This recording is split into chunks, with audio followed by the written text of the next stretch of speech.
taught me enough about politics and espionage that now I could finally go back to that book, those notes I had abandoned about politics and espionage, and flesh that story out. That became Crosses and Double Crosses. And that takes place quite literally in the opening days of the breakup of the United States. Society is still barely held together, but it's falling apart fast. You've heard me say the adage, any city is 3 meals away from a riot and 3 days away from a revolution. Well, we're on about day 4 at this point. She and her sister, Sylvia Fernandez, fly back from Manila. Their plane stops in Dallas, Texas, and then their attempt to get back home to Manhattan, she is informed that no, the country has fallen apart. If you attempt to go anywhere outside of Texas, the odds of you dying are 100%. The person who tells her that is a member of a new paramilitary organization in Texas called the Extraordinary Commission, shorthand XCOM, and she is very quickly drawn in to local politics because she's bright. She's a very smart lawyer. She's got experience clerking for U.S. Supreme Court. She's got experience working with her father in his law offices in Manhattan. She did a tour, I think 18 months, with the DA's office in Manhattan. So she knows the seamier side of humans, and she closes a blind eye to that inside herself. And she becomes part of what is essentially a political murder machine, sponsored by the new Republic of Texas in order to purge all enemies, foreign and domestic. And now, with the experience from Friend and Ally and Foes and Rifles, and setting up my corkboards with, I couldn't have faces on them because I can't draw, but I just Sylvia here, Clive there, Stevens here, and I could draw the interrelationship between them, is I was able to navigate my way through this incredibly complicated story, which is also the only novella I've written. It's a novel being hypothetically a threshold of 45,000 words. This one's about 34,000, because even the protagonist, Sylvia, everybody in there are awful people. And that means I'm carrying around awful people just behind my eyes in my real life and in my day job. And it became extremely easy to snip at my wife and snip at my daughters, because when everyone in your head is an asshole, you become an asshole too. So I worked very hard to find a way out of this story, and I finally did.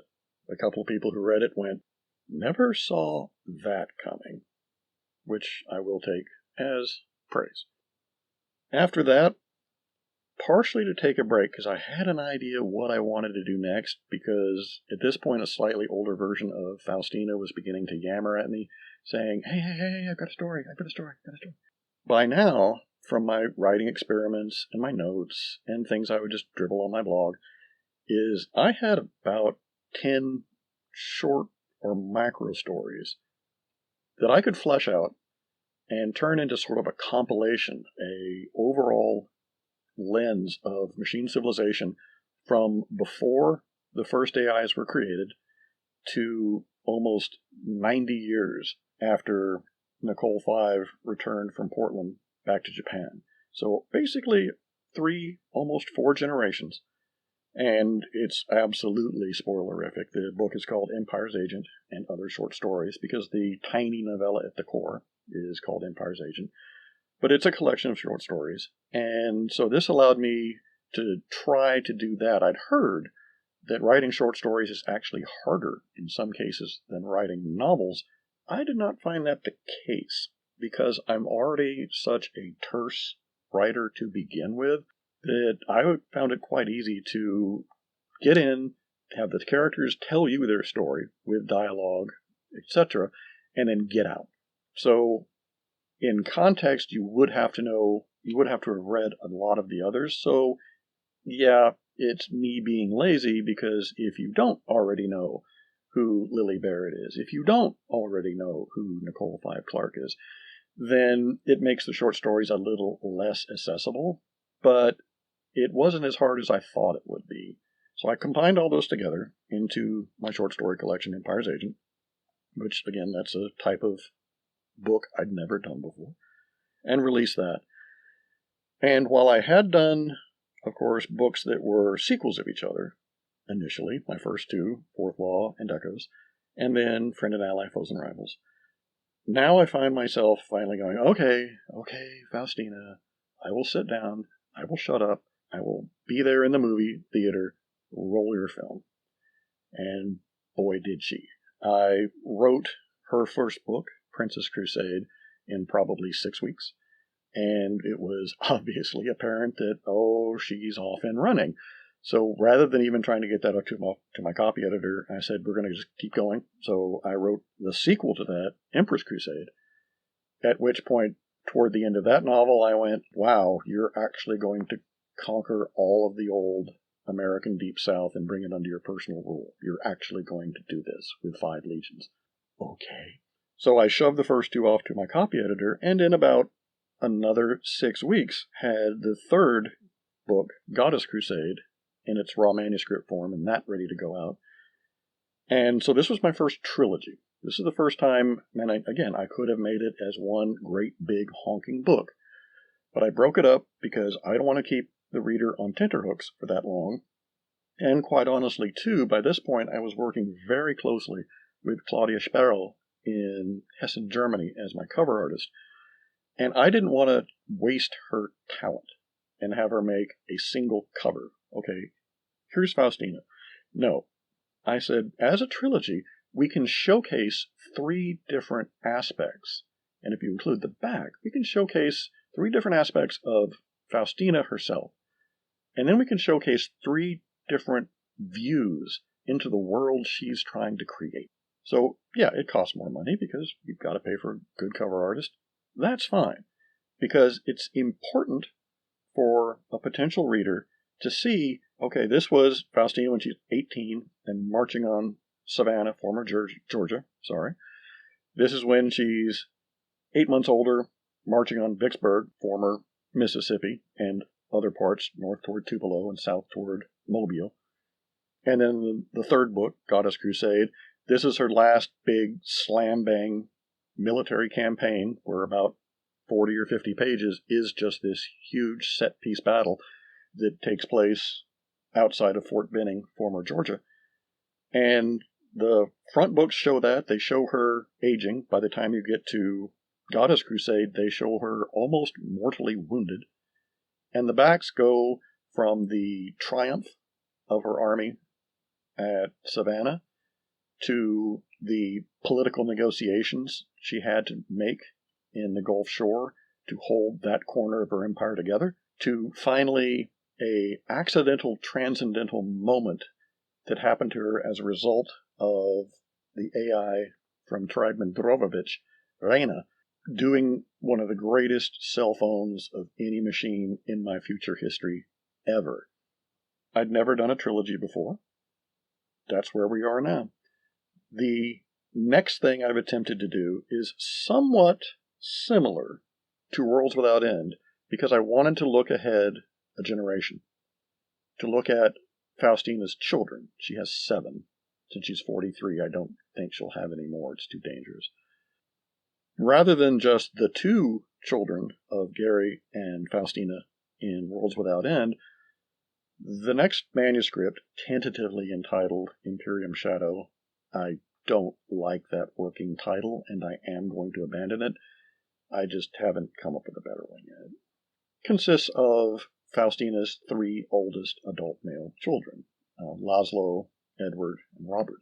Each part of the book is their standalone story, parts 1, 2, and 3.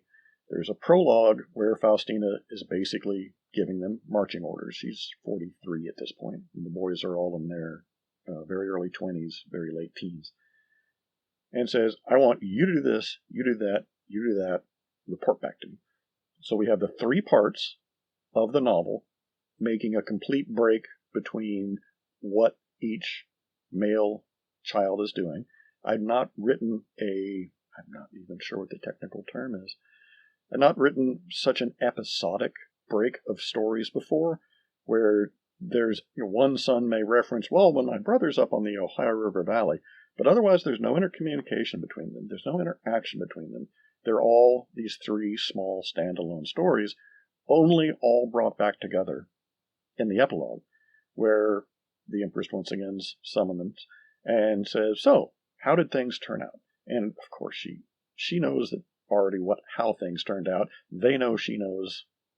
Everybody knows. They're a very knowledgeable family, but they all have their roles to play. And there's still a few surprises, even in that. What I'm planning on doing next, writing-wise, hopefully nothing. I have done absolute yeoman's work in not finishing the audiobook of Foes and Rivals for the last 4 months.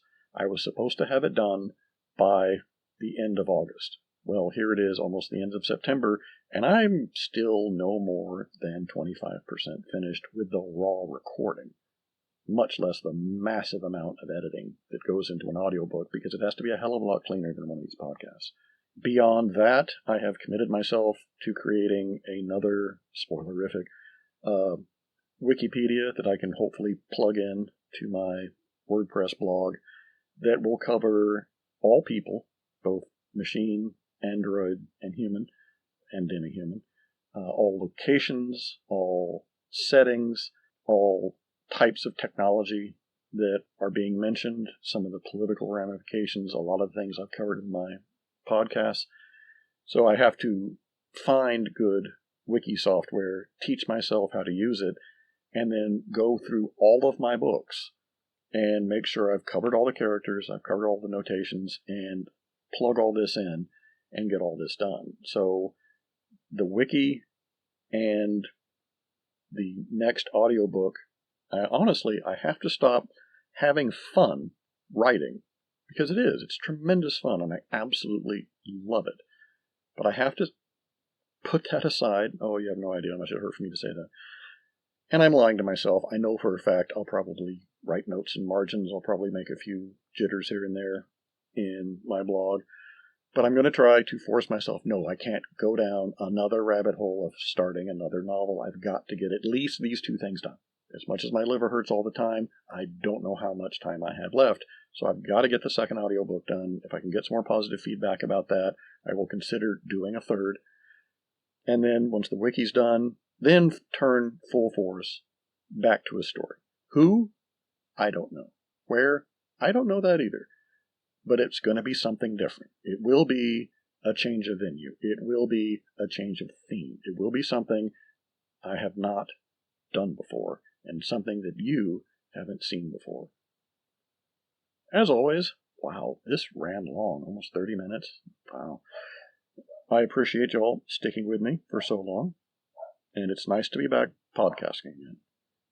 This is Clayton Barnett, speaking on behalf of Machine Civilization, and I hope to see and hear everyone next week. Thank you.